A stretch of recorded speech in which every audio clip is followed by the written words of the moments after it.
home, but make another tihai which is 11 beat pattern, okay, which will repeat 3 times. Okay, you have any questions of how to make or anything? So that 11 beats, it has to be it's same like how we repeated the same thing. But it can be. So you have to use Lehra or Nagma app, or on YouTube you have to go and you have to put the Lehra Nagma or metronome or something where you need the consistent beats. Can you right? send us a link like that? I will send it to you. Okay.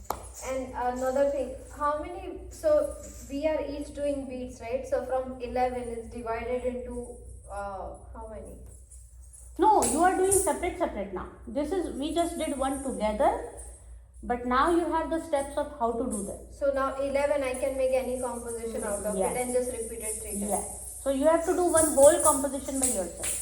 So you are doing a tihai, which means your pattern is of 11 beats, but and that 11 you repeat it basically. So that 11 can be anything, 5 or 4 or 2. Yes. Any combination, you can even use both. Okay. Now this is the abstract dancing which we've made into you put some expression in it by the way we say it and the way we perform it and the way we create it, right? Now we this workshop I only want to work on this one, but I was just discussing before you came that we have what we call kavita, where you have poetry, which is kavita basically, which is based on rhythm. Okay, so for example, Shisha Mukut Bansi Mukha Baji Chapal Naina Sundar. Right? So now what happens? The poem is there, which is set to the tal, the 16-beat cycle.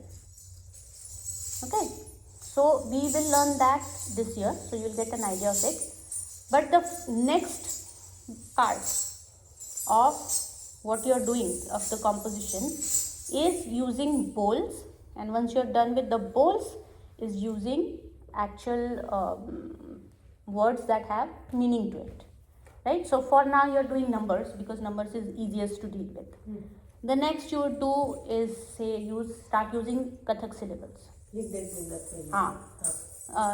Takita, tikita, takita, tikita, ta, thai.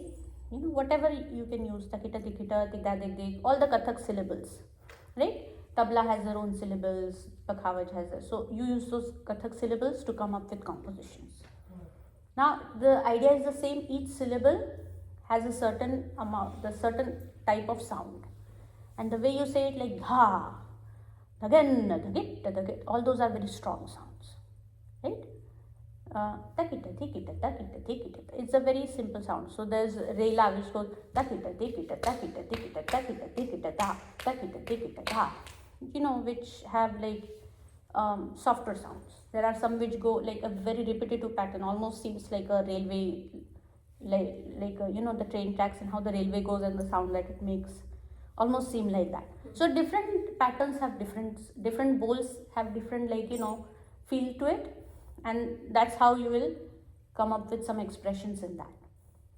And the next stage after this is using actual words that have meaning and that actually make the poem. Let's say you write a small poem, say now the thing is that this poem we usually don't use English and all, right? Because we use traditional languages. So Braj, Hindi, all related to those areas where it started from.